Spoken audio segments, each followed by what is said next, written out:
Сәлем достар, видео ұнаса каналға тіркеліп лайк басып комментарий қалдыра кетіңіздер. Әй, сенің басың жасай ма? Тым жақсы оқуыңды тастап не көрінді? Саған сол оқуды оқытамыз деп соңғы ұрғашы сиырды саттық қой. Артыңда қалған бауырларының аузынан жырып, сен оқысын деп саттық емес пе? Әділдік дегеннен шет қақпай бола бергесін, менің де үйімнен заңгер шықса деп едім. Деген әкесінің даусы құлағына естіліп жатқан заңғардың ойы сан-саққа қашып жатыр. Бұл сол кезде әкесіне күле қарап отырып: «Әке, сен сол баяғы түсінікпен өмір сүрдің. Бізде солай болса екен дейсің. Адал өмір сүріп, дымнан дымсыз жармай жүру үшін өмір бойы карьерде тас тиіп өт дейсің бе енді? Көзіңді аш, әке, ол заман өткен. Ендігі заман іскерлер мен заман ағымына қарай бейімделе білгендігі. Мен брокерлік жұмысыма қажет болатын білімді алдым. Енді қалғанына уақыт жоғалту ақымақтық деп ойлаймын. Көбірек табыс тапсам, мына бауырларыма көмектессем не сайып? Брокерлік ол әлемдік нарықта бар қызмет. Оны мен адал нан тауып жеуге болады», деп барынша түсіндірген. Әкесі қолын бір сілтеп бөлмесіне кетіп қалды. Байқұс анасы ғана: «Ештеңе етпес балам, әкеңді білесің ғой. Қатып қалған қағида, оңай жолмен келген ақшаның бәрін харам дейді. Солай жаратылған жан. Енді оны өзгерту қиын. Ренжіме әкеңе», деп жылы жауып қойғысы келіп еді, баласы заңғар: «Туй, апа, қойшы осы. Неге түсінбейсіңдер? Енді бұрынғымен өмір сүретін заман емес. Ескі ойдан арылмасаңдар, мына нарық заманында аштан өлесіңдер. Ал Құдай, аузыма сал Құдай дейтін қалды. Есектің артын жусаң да малтап деп бекер айтылмаған. Әрекет жасау керек, ортада айналу керек», деп ашынып жатқанда бөлмеге әкесі қайта кіргенді. «Әй, сен не, білгішсініп зуқылдап отырсың? Саған мал таппа, есектің артын жума дедік пе? Не тапсаң да адалынан тап, қысақсын жеме. Брокер дегенің делдалдық болса, адал делдал көрсем көзім шықсын. Делдал сатушыдан да, алушыдан да алдап пайда көруші. Мен не, өмірге кеше туылдым ба? Әлде көп ақшамен мені алдап, аузымды арамдайын деп жүрсің бе? Ақылыңның жеткен жері осы болса бар, кет, қай қалаңа», деп әбден ашынды. Бұл отбасының отағасы Қамбар, жасы 48-ге келген, орта бойлы, төртбақ денелі, күнге күйген қоңырқай жүзді жігіт ағасы. Әйелі Бәтима, ұлының үлкені осы Заңғар, одан кейінгісі Айбар, сосын кіші қызы Жұпар. Қамбар шынымен де көзін ашқалы ұлы тас карьерінде жұмыс істеп келеді. Басында жүкші болып кірсе де, соңғы 5-6 жылда тас кесетін комбайнер әрі шебер дәрежесінде басты. Қамбардың бір күйігі, уақытында тумалас бауыры Жаппарға жазықсыз жала жабылып, 5 жылға сотталып, Ресейдің Колыма жағында туберкулезден қайтыс болған. Жазықсыз кетіп бара жатырмын дегеніне бір күйініп еді, сүйегін елге әкеле алмағанына тағы күйінген. Әйелі Батима бұрынырақ майда шүйде сауда жасап көріп еді, келіспеді. Келіспегенде қалай? Кіші қызына құрсақ көтергенде ауырып қалды. Содан өзін өзі күтіп, үй шаруасымен үйдегі азынаулық малдың жем суына қарасады. Ол кіші қыз да қазір 4-ші сынып оқитын жасқа жетті. Екінші ұлы мектепте 8 оқиды. Үлкен ұлдары осы Заңғар сабағын жақсы оқып, Алматыға оқуға кетем дегенде әкесі: «Балам, адам өмірді таза сүру керек, әділетке талпыну керек. Заман өзгеріп, Қазақстан жаңа бағытқа түсті енді. Қазаққа әділдікке қол жеткізуге көмек беріп отырар заңгерлер керек. Оқысаң заң жағын оқы», деп бір сиырды сойып сатып қалтасына салғанды.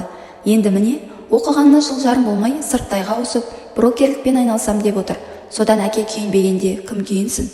Үйіне бір аптаға келдім деп келген Заңғар ертесіне жол сумкаға киім кешегін салды да қайта қалаға кетті. Заңғардың ендігі мақсаты біреу, ол жылдам баю. Сол арқылы әке-шешеге өзінің дұрыс екенін дәлелдеу.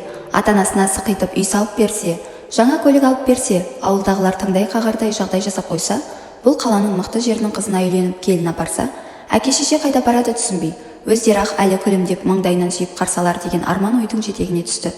Бұл өзінің курстасы болған, кейін оқудан шығып қалған Шымкент жақтың жігіті Беркін екеуі сіздің үй деп аталатын брокерлік конторға жұмысқа тұрды. Алғашқы ай мардымсыздау болды. Клиент іздеу, олармен келіссөздер жүргізіп, оларды осы өздерінің конторасына клиент болуға көндіру. Табыстар да мардымсыз аз болды. Табыстың бәрі сіздің үйдің директоры Ерақаға кететін. Бір күні бұның жолдасы Беркін: «Зақа, іштен 4-5 бланкіге мөр басып алып шығаламыз ба? Жігіттер өтініп еді, оларды аттарына үй рәсімдемекші дегенге бұл. Осында алып келсейші, Ерақаға жолықтырып, үстіндегі пайызына кешке кафеге барып дұрыстап тамақтаналық», деді. «Ой, Зақа, онда бізге тиын тебен қалады. Ал мынада нақты пайда көрейін деп тұрмыз. 4-5 бланкіні ана есепші білмей де қалады. Оларға керегі тек мөрі бар қағаз. Басқасын өздері қатырады. Бізге $2000 лақтырады. Зақа, бакстар келе жатыр, бакстар. бұл біздің шанс, не тормози, сникерсни деп бұны ынталандырып қойды. Сонымен жұмыс аяғында ерақа шығып кеткен бойда, бұл есепші әрі секретаршы қызда алдаусыратып тұрғанда, Беркін бланкілерге мөр басып шығып кетті. Расында да, ертесіне Беркін $2000 әкелгенде жүректері жарыла қуанды. Бұлар Алматының шетірегінен кішігірім үй тапты, оны ұзақ мерзімге жалдады. Астарына BMW көлігін алды. Бұлар енді өздері тікелей келіссөз жасап, қағаздарды өздері рәсімдей беретін жағдайға жетті. Ерақаға өз үлесін беріп қойып, арқайын контор атынан жұмыс жасау мүмкіндігін алды. Бір күні 22-25 жастағы келіншек келіп, Алматыдан үй алмақшы екенін, арзандау жақсы үй тапса сатып алатын ниетін білдірді. Ененің көзінен өтердей болып тұрған екі жігіт зыпылдап ауыл келіншегінің басын айналдырып, көптен өтпей тұрған бір үйді өткізіп жіберді. Сөзге алданған байғұс келіншек қол қойып тұрған қағаздардың кәдімгі ксерокстен өткен копия екеніне де мән бермеді. Ол кезде ксерокопия әлі де болса көп адамға таңсық еді. Сөйте бұлардың өмірі қызықты, әдемі бола бастады. Оның үстіне Заңғар да 2 бөлмелі үй сатып алған. Бәрі де солай жақсы бола берер ме еді? Мына бір шулы оқиға болмағанда. Бұлар таңертеңгілік жұмысқа келгенде, сіздің үй офисын маска киген жасақтар қоршап тұр екен. Бұл шетірек тұрған біреуден, мұнда не болып жатыр? Деп еді ана кісі. Мынау алаяқтардың мекен екен. Түнде бастығын ашынған біреулер атып кеткен. Енді арнайы жасақпен келген тергеушілер офисті тінтіп жатыр, деді. Бұл барарын да, бармасын да білмей тұр еді. Арт жағынан келген Беркін. Аңырайып неғып тұрсың? Кеттік бұл жерден, деп ештеңені түсіндірместен былай алып шықты. Екеуі Беркіннің көлігіне отырғасын. Сақа, бітті бәрі. Ерақаны атып кеткен. Есепші қатын екеуі саунада отырғанда. Маған түнде жігіттер хабарласқан. Барсам рас екен. Содан мұнда келіп офистағы екеуміз туралы бар құжатты жойдым. Компьютерлегі ақпаратты да жойдым.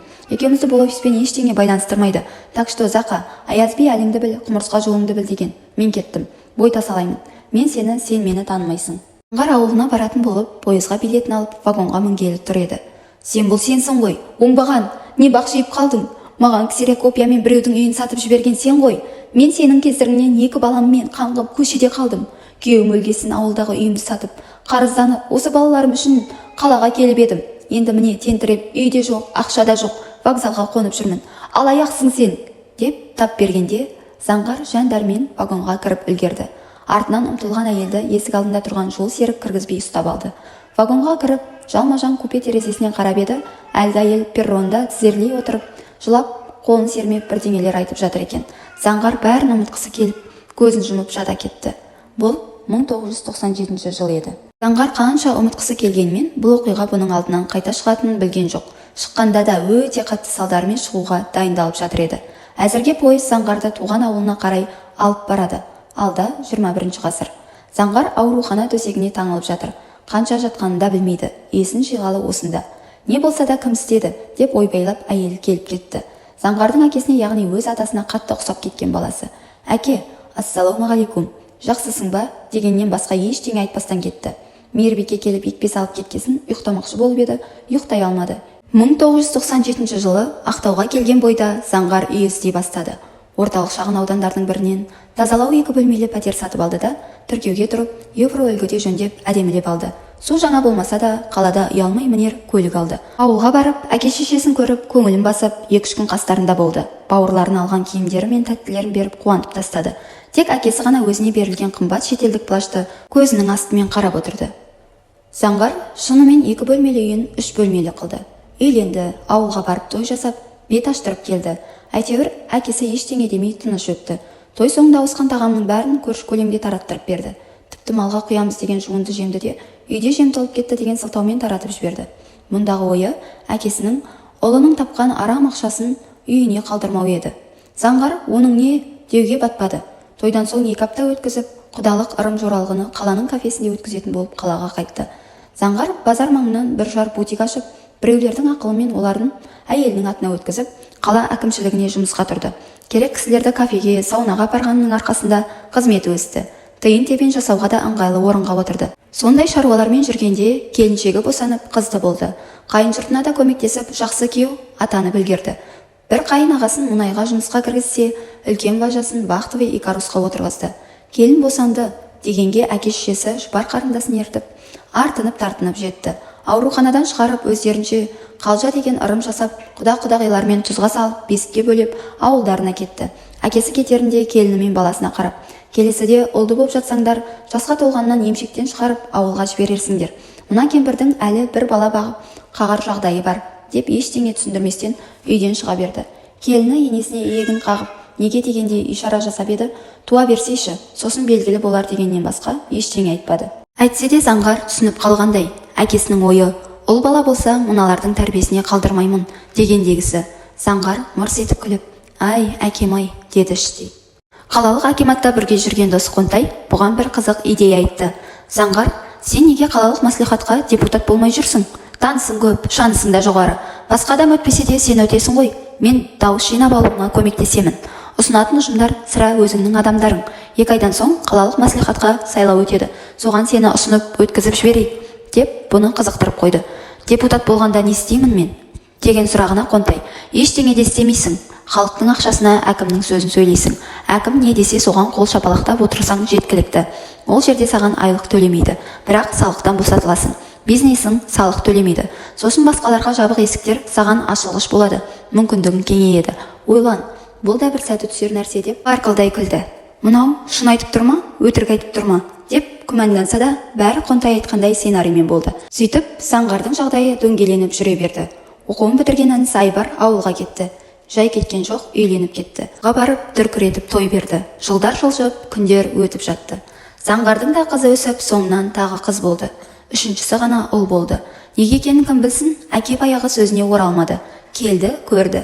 Тфай күшік. Жаппар ағамның дәл өзі айнымаған. Қаншы бермеген екен. Енді алаңдамаймын. Өзің де, сөзің де Жаппар ағама ұқсасаң, жаман болмассың. Тфай, тек аман өс, деп жасаураған көзін сүртті. Сөйткен әкеде өмірден өткен, ауырған жоқ, сырқаған жоқ. Қызығы жаназасына керек нәрсенің бәрін өзі дайындаған. Кемпіріне, мен өлгенде бұрқырап жылай бермей, мүжіліп отырып қалмай, шаруаңа қара. Балдарға бас көз бол, арам жолға бұрылмасын деп тапсырып айтқан күні таң алдында кемпірінің алдында жүре берген.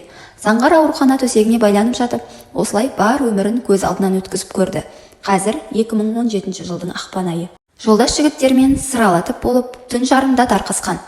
Өздерін осы қаланың қожайындары санайтын бұлар ішкен күйінде көлік айдап жүре беретін. Саунадан шығып үйіне бағыт алған Заңғар жолда ашық тұрған дүңгіршекті көріп, таңертеңге 2 шиша сыра мен темекі ала кетуге тоқтады. Алып болып көлігіне бұрыла беріп еді, ағасы, темекі мен сыра денсаулыққа зиян ғой, деді бір жуандау болса да жас баланың даусы. Бұл артына бұрылып қарап еді, жас шамасы 14-15-тегі жас өспірім бала тұр екен. Домалақ бас киімді көзіне түсіре киген бала. Біздер денсаулық сақтау министрлігіненбіз. Сыра мен темекіге әуес ағалардың денсаулығын бақылап жүреміз деп, ерсі күлді. Ашуы басына тепкен Заңғар, әй күшік, менің кім екенімді білесің бе? Мен сені қазір тұрған жеріңде жерге қағып жіберем, деп кіжініп жатыр еді. Екінші қапталдан шыққан тағы бір жас бала, білеміз ағасы, білеміз. Сен бізге бұйырған майлы әмиянсың деп, бұл да тырқылдап күлді. Енді оған кіжініп бастап жатқанда, Заңғардың басы дзың ете қалды. Ар жағы бұлыңғыр. Енді міне ауруханада жатыр. Есік ашылып, көкшіл киіммен сондай қалпақ киген жасы 25-30 жастағы ер кісі дәрігер кірді. Келген бойда бұның қан қысымын өлшеді. Кірпігін саусағымен көтеріп ашып көздерін көрді. Үсті басын ұстап, ана жерін, мына жерін ұрғылап көрді. Ағасы, сіздің сырқатыңыз өте ауыр. Басыңызды тіктік, бірақ ми шайқалған. Самайыңыздан алған соққыдан бір көзіңіздің жанары сөніп қалуы мүмкін. Бірақ қорқыныштысы, сіз жүре алмай қалуыңыз мүмкін. Беліңізден темір таяқ сияқты бір нәрсемен қатты ұрған. Содан бел омыртқаңыз жарақаттанған. Сіз қазір төменгі жағыңызды сезбейсіз. Аяқ, қуық сізге бағынбайды. Бұдан кейін жүреді деп айту қиын. Енді тек бір құдіретке сенесіз дегенде, Заңғар естен танып қала жаздады. Бар жоғы 42 жасында мәңгілік мүгедек болу не деген өкінішті. Бұдан артық қасірет бола ма? Заңғардың екпе дәрі-дәрмектен бас тартқанын естіп, кешегі дәрігер келді. Ассалаумағалейкум ағасы, не жағдай? Емнен неге бас тарттыңыз? Екпеден бас тартсаңыз, денеңіз адам шыдамас ауруды сезінетін болады. Тәніңіз ауырғаннан тозақта жатқандай шыңғырып айқайлайтын боласыз. Біздер салып жатқан екпелердің жартысы ауруды сездірмейтін екпелер деді. Інім-ау, бәрібір жүрмейтін болсам, толыққанды өмір сүрмейтін болсам, ол ем шарадан не пайда? Одан да өле қалған оңай емес пе? Үміті жоқ, ертеңі жоқ өмір ме? Не керек ондай ит өмір деп, еңкілдеп жылап жіберді. О ағасы, сабыр. Еркек деген атыңыз бар ғой, сабыр етіңіз. Ешқашан түңілуге, жеңілуге болмайды. Ініміз екеуміз 5-8 жасымызда әкесіз қалдық. Анам, інім екеумізді жетелеп, ауылдан қалаға келіп, үй сатып алам деп жүріп, алаяқтарға тап болып, соңында үй де жоқ, ақша да жоқ, вокзалда қаңғып қалдық. аш жалаңаш күй кештік. Анамыз шарасы таусылғасын пойыздың астына түсіп өлді. Бірақ өлер алдында ауыл жаққа барар бір адамнан әкеміздің алыстау ағайынына хат жазып беріп жіберген. Сол хатта бізді сол кісіге аманаттап кеткен екен. Қазақта аманат деген нәрсеге ешқашан қиянат жасамайды ғой. Аманатқа қиянат жасаған адам ешқашан оңбайды, түбінде алданып шығады екен. Міне сол ағайын өлгенше бізді өсірді, жетілдірді. Егер анамыз сондай қадамға бармағанда, мүмкін біз бұзақыларға қосылып, ұрлық-қарлыққа барып, бұзылып кетер ме едік. Кім білсін, не нәрсенің де бір қайыры бар деген сол шығар. Қазір шүкірміз, мен отбасылымын, жұмысым бар, абыройсыз да емеспін, нейрохирургпын. Інім жеке кішігірім құрылыс компаниясының бастығы. Бала кезгі арманы үй салу екен. Оған қол жеткізді. Қайырымдылықпен көп айналысады. Бірақ осы күнге жету үшін көрген азабымыз, әсіресе жан азабымыз біреулердің 5 өміріне жетерліктей. Сондықтан ағасы, үмітіңізді үзбеңіз. Ал мен уәде берем, сізді аяғыңыздан тұрғызамын. Я, уақыт керек, бірақ тұрғызамын. Сенесіз бе? Деп сұраулы жүзбен Заңғарға қарап еді. Заңғар бұл кезде көздерінің жасы тарам-тарам боп, айтуға сөз таппай, өксікпен көз жасына көміліп жатыр еді. Марқұм әкесінің суық түсі көз алдына елестеп, кісақысы деп қайталай берді. Заңғар, кешіріңдер дегеннен басқа ештеңе айта алмай, булығып, тұншығып жатыр еді. Кешіріңдер дейсіз бе? Әрине, кешіреміз. Сіздің сол Алматы вокзалындағы жүзіңізді мен мәңгі есімде сақтап қалдым ғой. Мен 8 жасар бала едім. Сіз осында жедел жәрдеммен келген күні сізді таныдым. Содан осындағы таныс жігіттерге сіздің өткеніңіз туралы біліп бер дегем. Сол жылдары Алматыда тұрыпсыз, брокерлікпен айналысқансыз. Анам қайтқан уақыттарда осы қалаға тіркеуге тұрыпсыз. Ініме айтып едім, ұшақпен ұшып келіп сізді көрді. Сіз ес-түссіз жаттыңыз. Інім, ағатай, осы кісіні аман алып қалыңызшы. Керек дәрмегін, емін түгел өзім көтеремін. Шет елге апару керек болса да, оның да емін барлығын өзім көтеремін. Зәр ұсынған кісіге нан ұсынған демекші, о ұсынған кісіге су ұсынайын, өмірдің суын ұсынайық. Аға, осы кісіні аман алып қалыңызшы деген. Сондықтан ағасы, мен сізді тұрғызамын, деп палатадан шыға берді. Дәрігердің соңын ала ішке кірген медбикеге Заңғар, қарындасым-ай, әйелім мен баламды шақырып берші, айтарым бар. Әсіресе ұлыма айтарым бар. Кісі туралы айтарым бар.